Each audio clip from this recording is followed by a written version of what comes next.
Good evening. This is Pastor Barbara, aka Preacher with Parrots. This is the 4th of January, 2017. Haven't said 16 yet, all month. It's Wednesday, so this is Old Testament.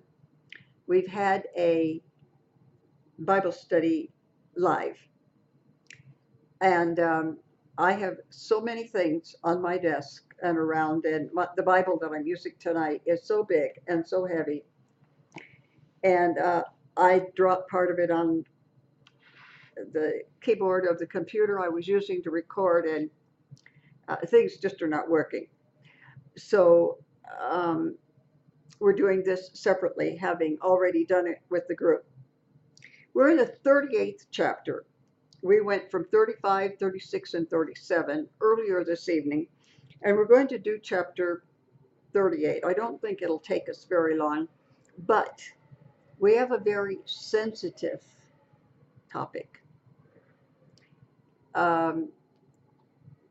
We have discussion on matters that are seldom discussed in this type of format, in this type of forum, and it is rather sensitive. So I decided to divide tonight's lesson into two and make this possibly a little shorter and give me a little more time to clearly enunciate and explain the things I need to. In chapter 38 of Genesis, we have now come in our study of Abraham, Isaac, and Jacob, and we are pretty much through with Jacob, whose name earlier this evening was changed to Israel. And we are looking at the 12 sons of Jacob, or 12 sons of Israel, or the 12 tribes of the 12 sons of Israel. This is before the law of Moses. We're still in the 38th chapter of Genesis until we get to the end of Exodus. We don't have yet all of the law of Moses. This is before the law. But there are some customs. There are some things that were done. And it was appropriate to do them in some ways and not appropriate to do them in others. So let's look at chapter 38. Judah. Jesus was of the tribe of Judah. That's why they went to Bethlehem for his birth. Judah found himself a wife and had 3 sons. His first son, the eldest, was named The second was named Onan. And the third was named Shelah.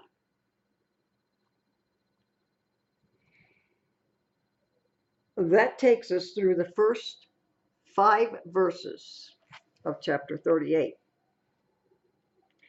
Judah took a wife for his firstborn, and her name was Tamar.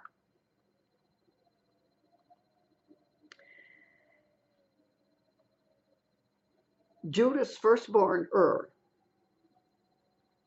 was so evil.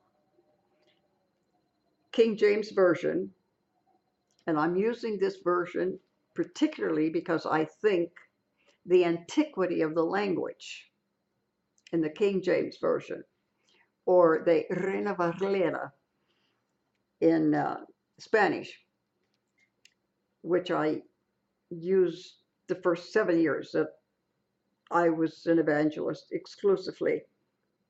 The antiquity of these versions further complicate um, the story surrounding tonight's message. Was so evil, this version says wicked, in the sight of the Lord that the Lord slew him. We don't know any more about his death, that God caused it or allowed it, whatever. But he was an evil man, and it was God's doing that his life ceased. The cultural happenings, the way things were done at that time. First of all, let's go back. Those of you that have been with me for several years or even a couple of years have heard me tell you how difficult a woman's life was in those times, those years. A woman went from her father's house to her husband's house. And sometimes after that, if she outlived her husband, perhaps to her son's house. Women didn't have jobs. We have some cases in the New Testament where women sold things or had independent businesses. Only a few. We had nothing like this. A woman hardly had existence without being connected to a man, either her father, husband, son. So when a woman became widowed, what happened to her? She had her only hope then was to have a son and be patient till the son grew up, maybe 14, 15 years old, and was able to work. Well, Tamar, her first husband being evil and is now dead, the cultural custom was for his brother to impregnate her and give her a male child. This child then would be the legal offspring of the dead, the deceased brother. So at the death of it now becomes Judah as the father-in-law, his place to see that his second son provides a child for his first son's widow.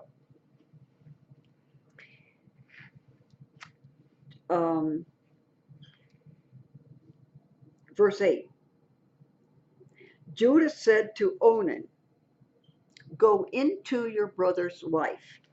In the version,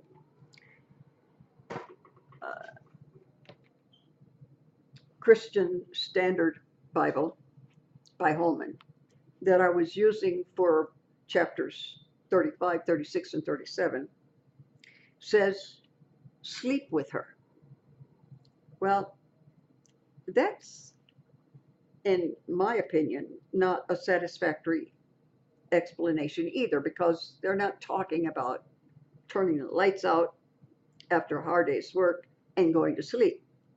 But we understand in the language we use now, the year 2017, sleep with her, meant what we often refer to in the law as marital privilege.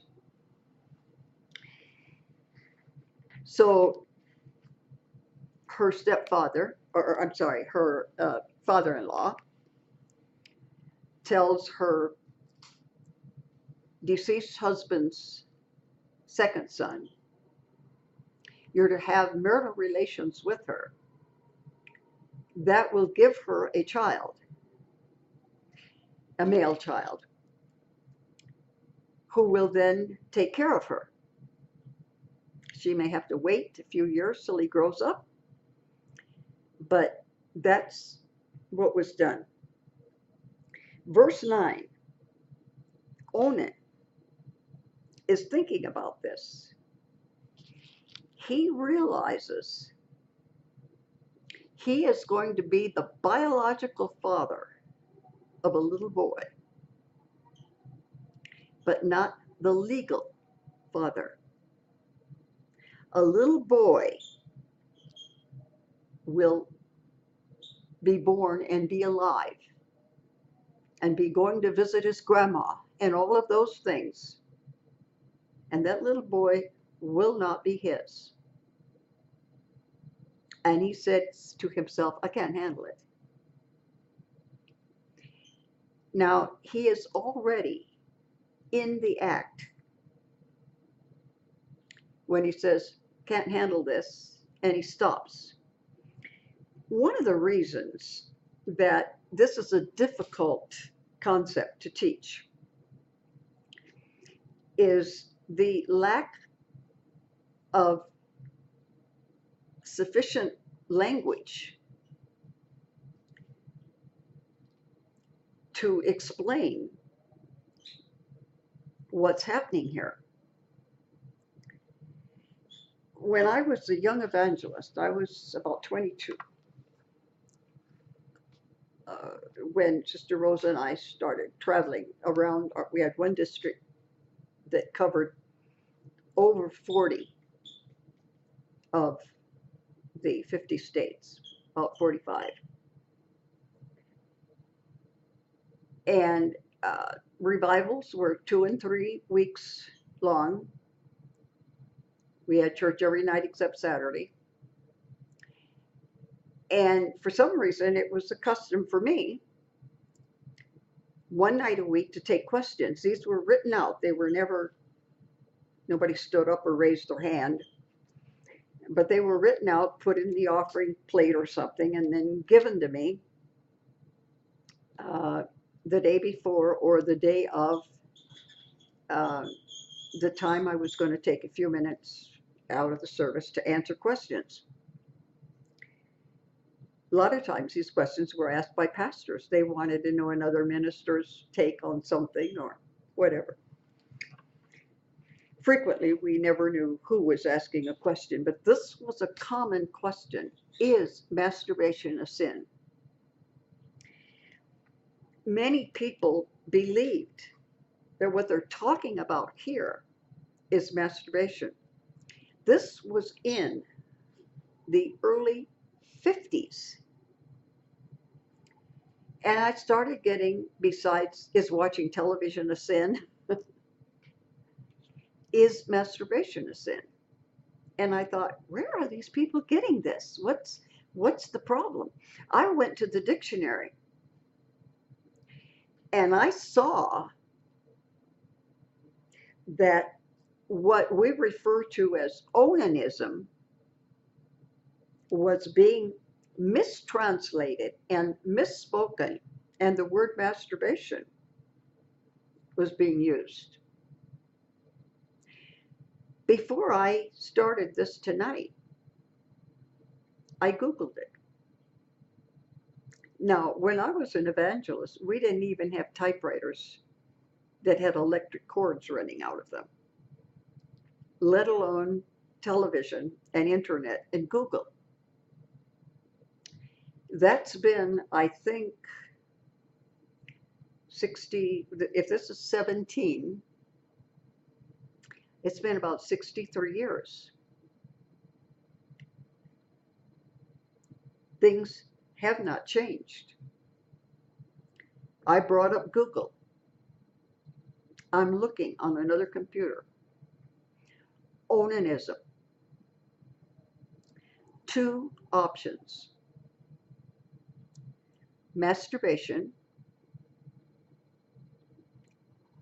or coitus interruptus. The second, sometimes called early withdrawal, is what is happening here. That is not no way, no possible way could it be interpreted as masturbation. First of all, one requires one person. The other requires two people, an early withdrawal from a situation in which two people are involved. And this is what has caused not only the fact that this is a sensitive subject and a lot of people don't even want to deal with it. I don't know why. If you're old enough to understand what they're talking about, I don't know why you're not old enough to deal with it, but I know some things pastors don't want to touch. I can remember when I was a little girl and I would ask a pastor's wife something and, oh, we don't discuss that. We don't. Why? All right, let me go back now. He is in the process and he is thinking, I won't be able to handle seeing a child that is biologically mine, but not legally mine. This act, which would result in her being given a male child, had only one thing to do that was in any way similar to masturbation, and that's sperm. In both cases, the Bible calls it spilling it on the ground. Except for that, there's no or very little similarity. Keeping that in mind, Onan knew his seed should not be his. And it came to pass, he went into his brother's wife, he spilled it on the ground, lest he should give his seed to his brother. This was not something he was supposed to do for her benefit. What he was doing was continuing the name and the family of his brother. This was something that he, as a member of the same family, did as a favor to his deceased brother. And the thing, the early withdrawal and spilling it on the ground, displeased the Lord, and he slew him also. We don't know what terrible evil things did that God required his life. But this refusal to go through what was customary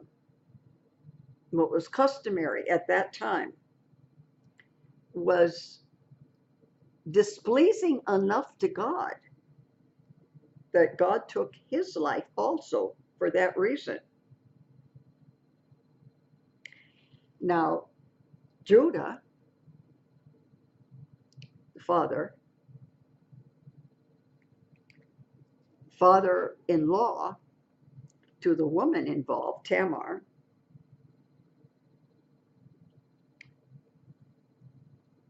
didn't know what to do. Judah had 3 sons. The first one was killed because he was evil. The second one killed because he refused to be obedient to the customary way of dealing with a family tragedy. Now there's 1 son left, and he's too young to participate in this. So Judah says to Tamar in verse 11, his daughter-in-law, remain a widow. See, women went from their father's house to their husband's house. if they had no husband, they would be given, through the participation of a brother-in-law, a male child. But the women were cared for in those days by the men. Judah says, go live with your father for a few years because my third son is not yet old enough. Now, in the meantime, his wife died. And he's grieving. He gets over his grieving. In verse 11, Tamar went and she dwelt in her father's home. In verse 12, Judah's wife died. In verse 13,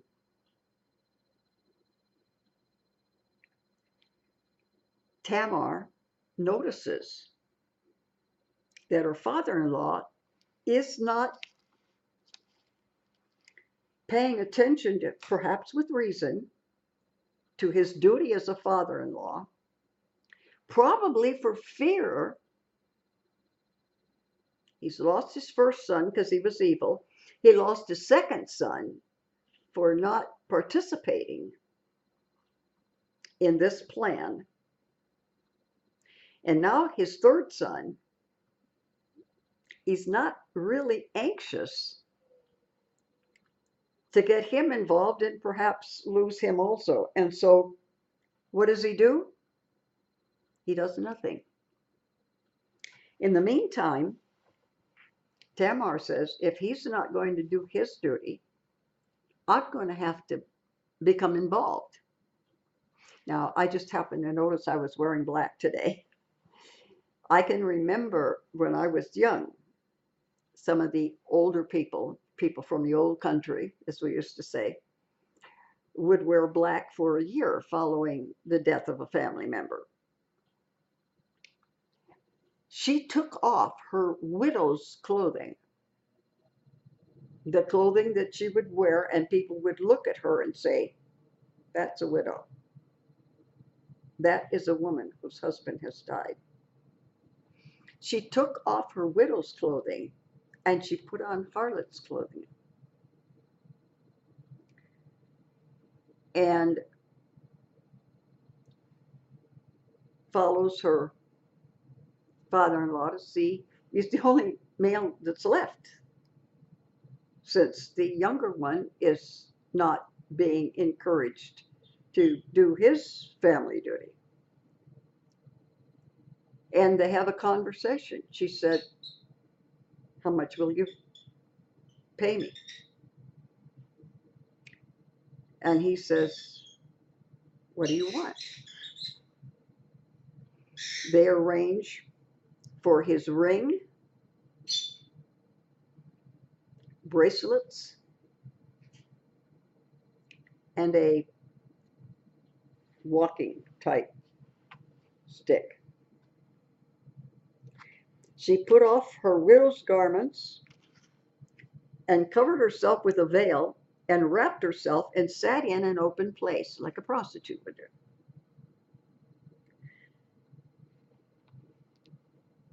For she saw that Shelah, the youngest son, was grown, and she was not given unto him to wife. Judah saw her and thought she was a harlot. That's what she intended him to think. It's the only male available in that family if the youngest son is not going to do his duty.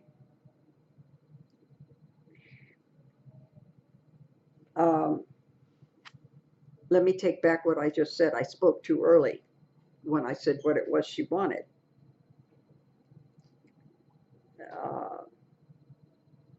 She said, what will you give me? And he said, I'll give you a kid, a little goat from my flock. She said, well, I don't see the goat here.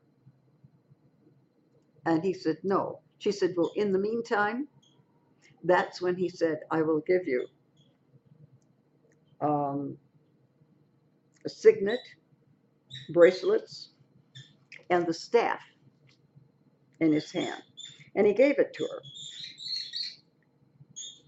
When they were through, she put the garments of being a widow back. And he took a little baby goat, gave it to a friend to go give to her. But the friend can't find her. Oh, she's down the street. She's on such and such a corner. No, no, no, she's not there.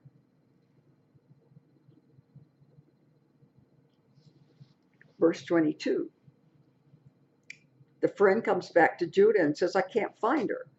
And the men of the place says, there's no harlot in that place. And he said, well, at least I did the honorable thing. I sent the little goat. The honorable thing? Come on. He didn't do the honorable thing when he withheld his youngest son. He certainly did not do the honorable thing when recently widowed. At the conclusion of his period of grieving, he's out looking for a prostitute. But 3 months go by, verse 24. And somebody says, I think your daughter-in-law is a prostitute. And it looks like she's expecting.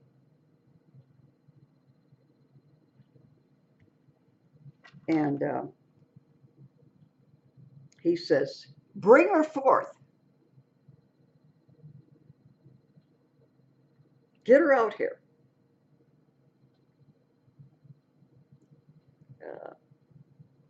I'll have her burned. So they bring her forth, verse 25.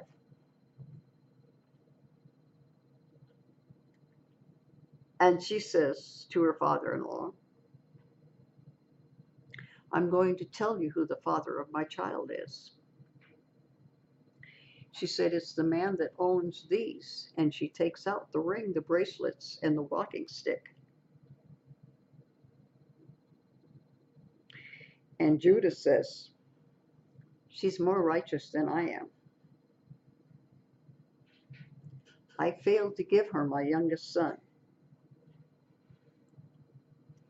It just so happened, and this is the end of the chapter, almost the end of the chapter, that when it was time for her delivery, she had twins. And the first baby, the hand came out, and the midwife tied a little cord around it. So I used to do that with dogs and kittens to know. I can't do it with the birds because they're in little eggs. It just doesn't work with birds. But I used to use sometimes nail polish on a certain nail or whatever, just some way to identify. As soon as the cord was wrapped around the hand came back, and then what turned out to be the firstborn was actually born. And then the other one came out. And afterwards, his brother that had the scarlet thread around his hand came forth. Someone came to Jesus one time. This is not something that only happened on this one occasion, this business of what has been called Onanism. Onanism is the failure to give a male child to the woman. Somebody asked Jesus about it. They said, what happens if we have a whole family of men here, and the first one dies before he can give her a child, and then the second one dies, and then she marries another one, and whose child will she be in the kingdom of God? And it's on that occasion that we learn a little bit more about angels that we perhaps would not have learned. And Jesus just realized what they were trying to do in this conversation and said, no, we're not going there. We're not going to talk about it. This is what Onanism is. Coitus interruptus, or early withdrawal. And the other option which they give is masturbation has caused a great deal of grief. Let me quickly find here. I don't use this Bible very often because it is so big. I've got it's this size because I've got extra big reading, extra big words, writing. But it's so big I don't use it too much. Let me see if I can find the verse that I'm looking for.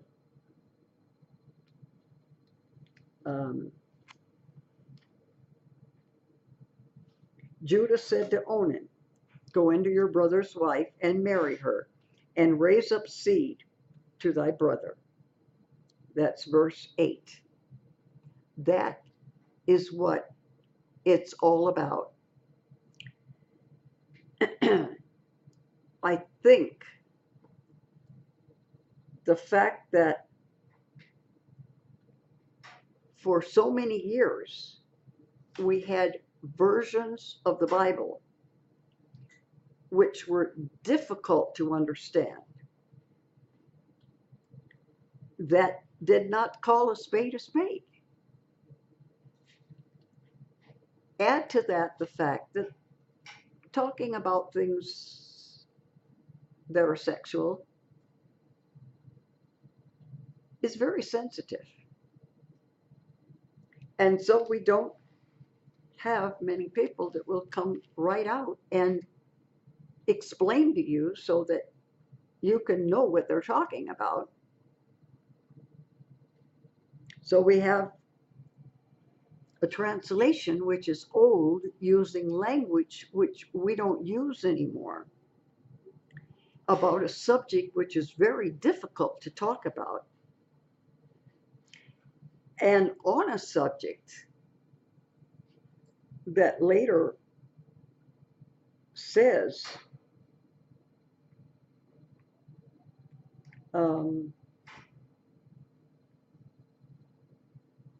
that it would displease God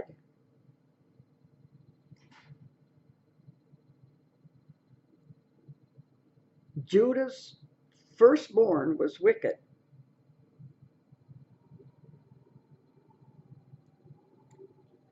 And then Onan did not go into his brother's wife and marry her and raise up seed.